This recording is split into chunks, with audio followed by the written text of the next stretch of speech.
This is a very deep and sensitive video that I hope people are going to receive with openness and lack or absence of judgment. And I'm going to go straight into it with respect to your time and mine as well. And this particular topic that I'm going to discuss today, which is life itself, is about detachment and letting go of the illusion of spirituality, pretty much. Now, what does this mean? This means so many things, because spirituality seems to be spreading through the world like a virus. Yet another virus, if you know what I mean. And I keep meeting people that are becoming increasingly delusional, for lack of a better word. And this causes a very deep resistance and feeling of deep uncertainty and unsafety. This doesn't come from a wounded or insecure place. This comes from a place of someone who is communicating very vulnerable about what he is witnessing and seeing without judging it. So it's simply, okay, I see this and I'm telling this to you guys. Not so that you can see and then be like, oh shit, he's right, we should be mindful of these people, because that creates another separation and division. But to simply see people in our lives for who they are, rather than the stories we're telling about them or the stories they tell us about themselves, which is the exact topic of this video and of this communication with you. So if I come to you and I say, my name is Milan, I'm an entrepreneur, I'm a businessman, I'm a YouTuber, that creates an image. And I've been introduced to this concept beautifully by, where's the book? There it is. And this is not me promoting this man or book. It's simply this book. And it's The First and Last Freedom by Jiddu Krishnamurti. And this is not a promotion of any guru, because this guy's not a guru. Neither am I. And that's what I love, because I resonated instantly with what this man was saying. So it's not this man that matters as much as what he's saying and what is truth. And truth you can discover only in relationship to another person, to something, to the world. And this wave of spirituality that has grown severely, as what I believe one of the consequences or one of the sources of this was the profound detachment and disconnection from one another, from us humans and from one another. Backed by outrageously fast development of technology, of usage of social media, the deprivation of privacy, the loss of small communities and therefore communities, and so many factors that I can go into details and will go into details in my book that I'm writing, which is very complex, of course, because complex ideas are very complex to understand. And they're not ideas, they are reality, which is why it always might seem as scary to talk about these things.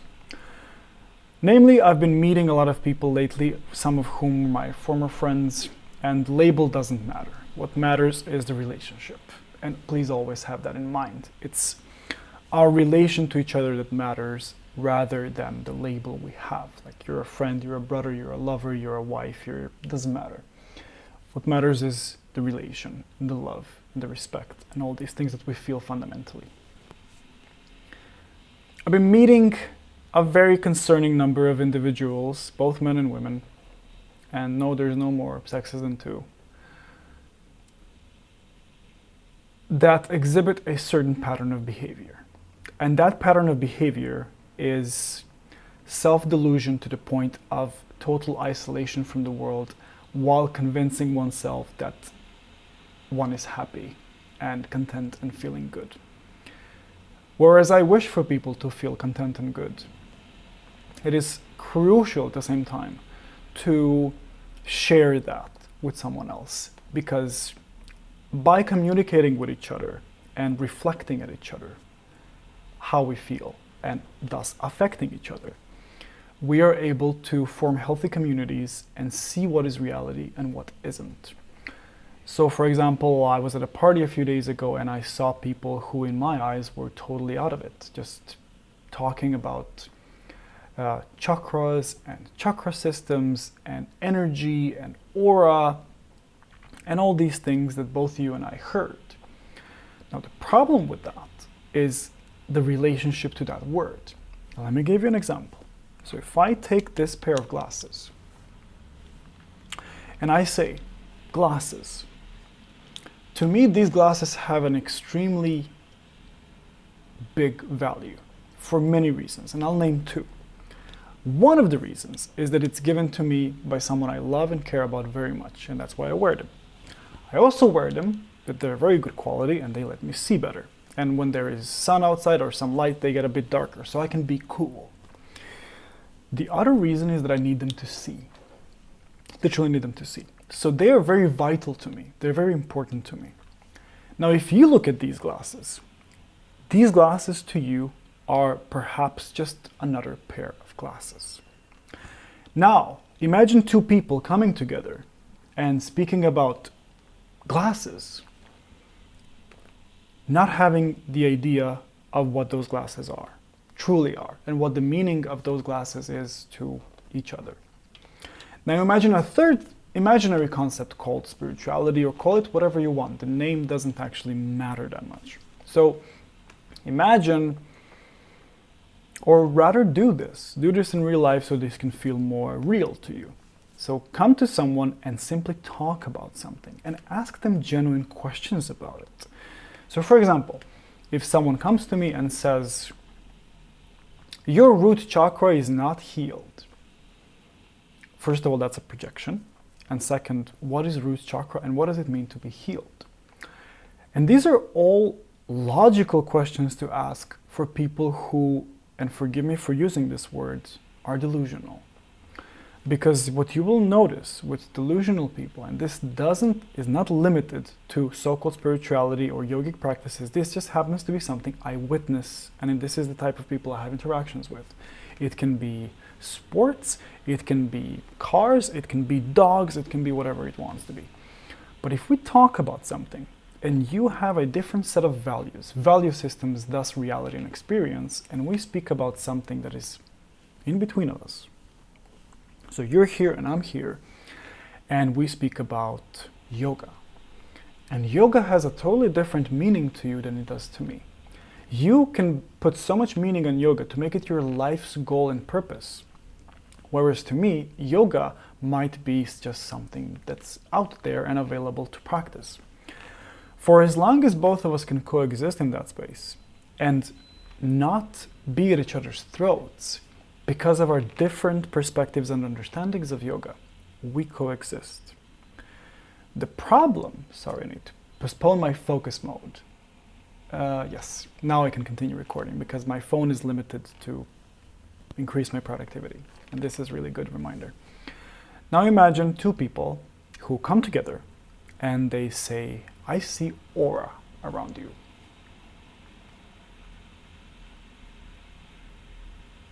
And you look at them and you're like, okay, what do you see?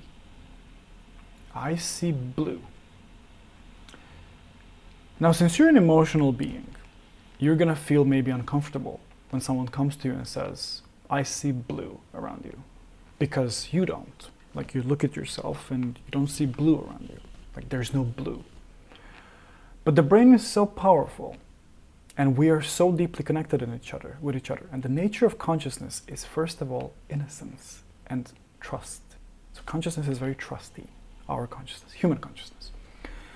So we will think something is wrong because we don't see the color blue. And because the other person is so stern with their beliefs, and thus reality projected as those beliefs, and as seeing the color blue around you, that creates division. Because if you can see the color blue around me as I speak right now, I don't as I record, but if you can and I don't, that is a disparity and that is a conflict. Not because I said so, but because there is no other way for us to connect but to acknowledge that we do not see the same thing. Now, acknowledging that we don't see the same thing, and bear with me because this is very deep, and if you don't follow this thus far, Ask me and I'll elaborate this deeper. If we do not agree that there is a misunderstanding and disconnect, we have yet another problem. Because we do not have the attempt to understand each other. Because the attempt of understanding each other, and thus understanding each other, would certainly mean one of us or both of us having to acknowledge we might be attached to beliefs and thus create false reality for ourselves and other people. And this will cause tremendous fear and overwhelm at first, that might also result as a cover emotion of anger. So we're going to feel angry, and if we're not good with emotions or emotionally regulated, we're going to feel hatred, which is projected anger. So we're going to hate the other person for essentially and basically challenging our belief systems to which ego is attached. This happens to me many times, and I have, for lack of a better word, lost many people in my life simply because I asked questions on basic things. And I'm smiling right now because now that I look back at it, it seems absurd. But I do not wish to offend these people because I love these people very much and I'm no better than them or smarter than them. It is simply a message of telling people, you who are watching this video, talk to people that are in your life, and if you don't agree on something, that doesn't matter. It doesn't matter if you agree or disagree. Those are the two sides of the same coin. Because agreeing provides the illusion of coming together and disagreement provides the illusion of detachment. So essentially, try to see what reality and facts are. Like for example, these are glasses. Now, they have different value to you and they have different value to me, but they are glasses nonetheless. And that we can agree on. And if there is something that you don't see, and other person sees, be very mindful of such situations, because you could be delusional too, and you could also might be seeing something that's not there, and then the other person, and then both of you together. There is no goal with this. It's not like I was going somewhere particular when I recorded this video.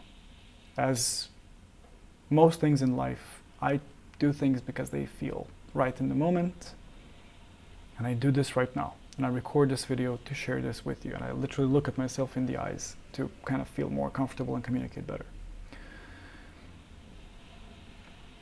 When you come to a fundamental shit, my focus mode is again up. Okay, I'm gonna focus in 5 minutes, so I'm gonna bring this video to an end.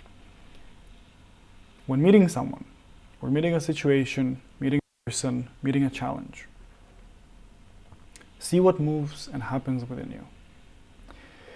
It's very easy to judge. It's very easy to have a story. What is more comfortable than reality to almost every human individual is a story, which is why I become so good at making stories and at weaving the structure and story of our life, because there is so much beauty and attachment in it. And don't forget, beauty is one side of the coin, that the other side of the coin is ugliness. So if you pursue beauty, be ready to perceive and experience ugliness. Same as everything else in life. And if this statement automatically brings you to question yourself and say, well, what is life then about if everything I want to pursue has a shadow side or downside? I'm not going to tell you, and I can't tell you because you need to figure that on your own. As I did, as everyone will, as I might forget the next moment, but in this right moment, there is clarity, there is peace, and there is understanding in doing exactly this thing that I'm supposed to do, which you might label as insert whatever title you want here.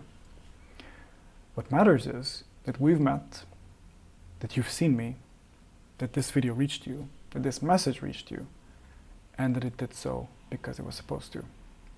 No reason. And to have supposed to is not a reason. The fact is, you're watching this, you're listening to this, you're listening to what's going on around you.